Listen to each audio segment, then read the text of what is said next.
สวัสดีค่ะพี่โบเองนะคะคลิปนี้พี่จะมาสอนทำสกุชชี่คุกกี้เพนกวินนะคะแล้วก็สอนทำแท็กด้วยสำหรับสกุชชี่ทำตามไม่ยากเลยนะคะไปดูกันอย่างแรกให้เราตัดกระดาษเป็นแบบกลมๆไว้นะคะจากนั้นก็วาดลงไปบนฟองน้ำแล้วก็ใช้คัตเตอร์ตัดออกมา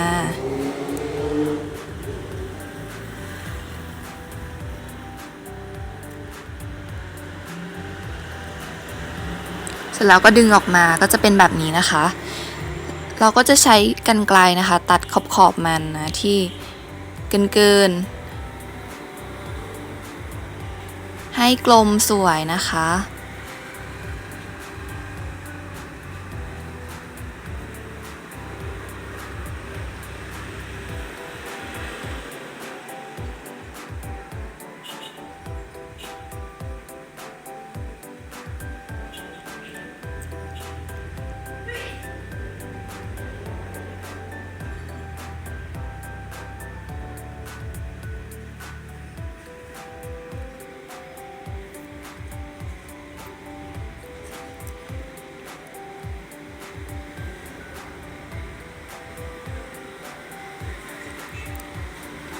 ก็จะออกมาเป็นแบบนี้นะคะจากนั้นก็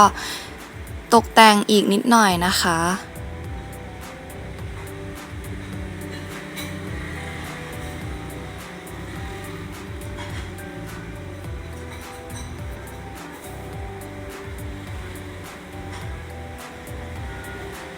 สังเกตว่าพี่จะค่อยๆเล็มนะคะอย่าใจร้อนในการตัดเนาะเดี๋ยวมันจะกินเนื้อฟองน้ำไปนะแล้วก็เสียได้นะคะ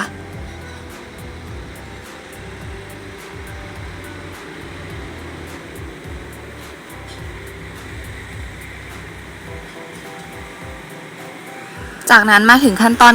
การทาสีกันแล้วนะคะบอกแล้วว่าง่ายมากเลยก็สำหรับสีนะคะใช้เป็นสีขาวผสมกาวเลยจ้ะ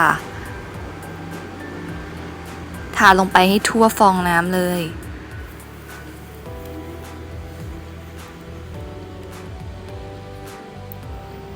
ทาไปรอบหนึ่งนะคะแล้วก็รอให้มันแห้งสนิทแล้วก็ทาซ้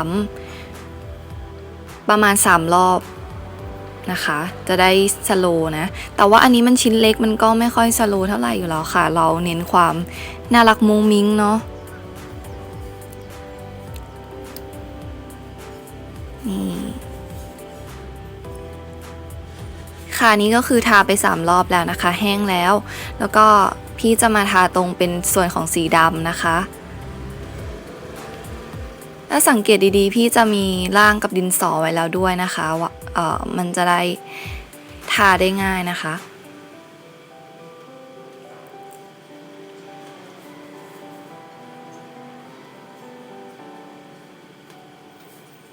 ทำตามในคลิปเลยเพราะพี่ก็ไม่รู้ว่า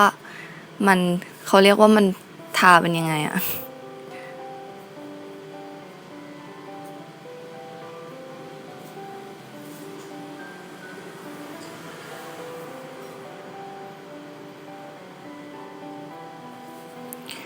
ระวังหน่อยนะขั้นตอนนี้สีดำอย่าไปเลอะตรงสีขาวนะคะเพราะว่ามันแก้ยากมากเลยอะอย่างถ้าเราเอาสีขาวมาทาทับอย่างเงี้ยบางทีมันก็ยังเห็นสีดำอยู่อะเพราะฉะนั้นใจเย็นๆนะจ๊ะ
ค่ะก็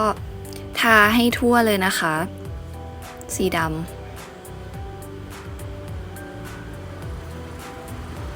อย่าลืมพลิกไปทาด้านหลังด้วย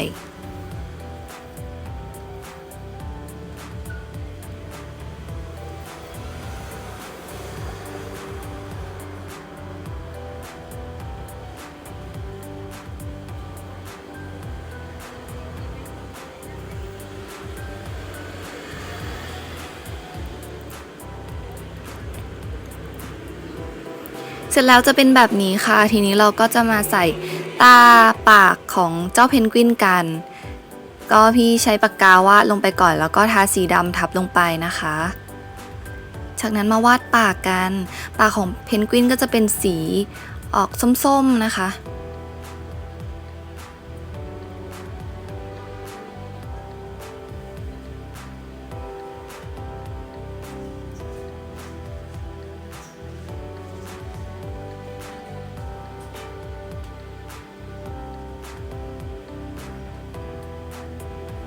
เสร็จเรียบร้อยจากนั้นนะคะมาใส่แก้มอมชมพูให้เจ้าเพนกวินกันนี่ดูน่ารักขึ้นเยอะเลย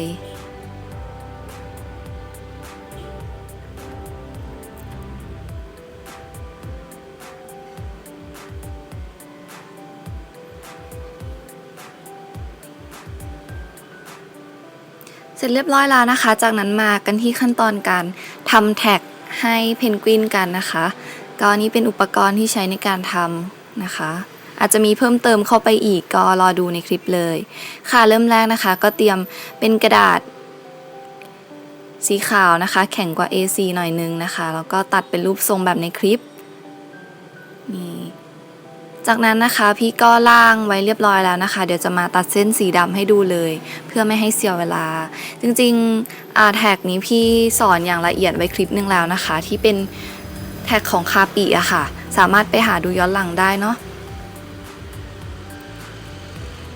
การตกแต่งเนี่ย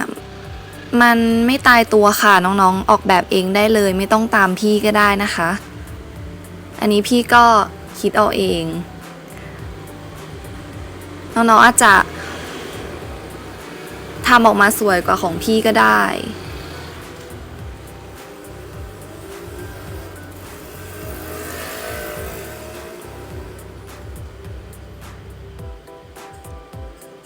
ก็วาดเป็นหน้าของเพนกวินลงไปนะคะเพื่อความน่ารักนั่นเอง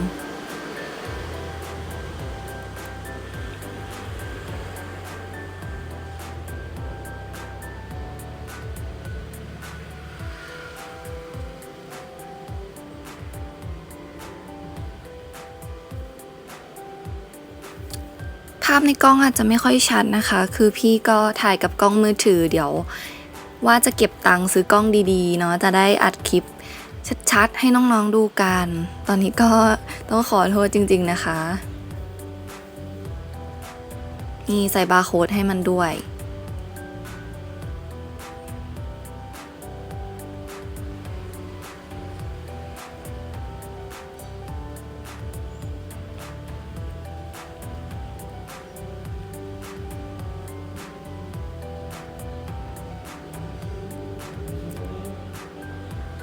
ออกมาเป็นประมาณนี้นะคะจากนั้นเรามาระบายสีกัน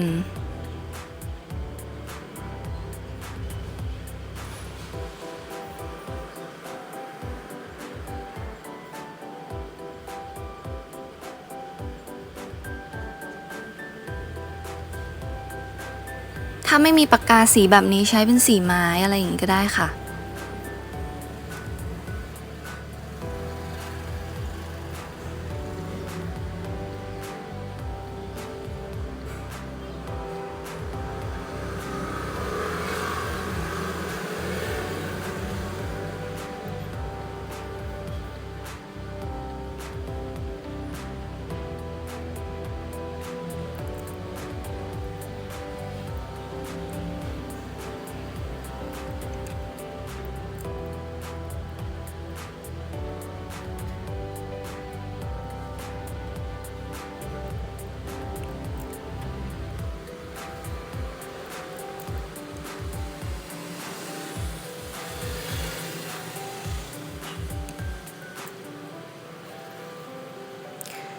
ตกแต่งแท็กเสร็จแล้วนะคะ เดี๋ยวเราจะมาติดแท็กเข้ากับสกุชชี่กันลืมไปนะคะ ต้องมีติดเทปกาวใสลงไปก่อนนะแท็กเราจะได้แบบแววๆเนาะค่ะสวยงามอุ้ยพูดติดขัด sorry นี่นะคะแล้วก็ใช้กรรไกรตัดตรงส่วนเกินของเทปกาวใสออกไปแท็กเราก็จะมีความแวววาวขึ้นจากนั้นใช้คัตเตอร์ค่ะกรีดตรงส่วนนี้นะคะเพื่อที่เราจะคล้องส่วนยาวๆเข้าไปนี่ส่วนนี้แบบนี้นะคะมาถึงขั้นตอนการติดแท็กกันแล้วก็อันนี้เป็นสายพวงกุญแจนะคะพี่ก็จะนำตัวห่วงนี้นะคะก็คือพี่ซื้อลวดมางอเองนะพอมีน้องๆหลายคนถามกันเข้ามาจากนั้นจุ่มลงไปในกาวค่ะแล้วก็เสียบเข้าไปในสกุชชี่ตำแหน่งที่เราต้องการ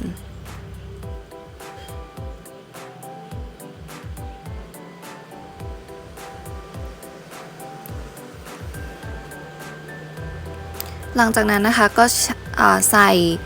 ส่พวงกุญแจลงไปในแท็กนะคะคล้องแล้วก็นี่ปิดเข้าไปในรูที่เรากรีดเอาไว้นะคะ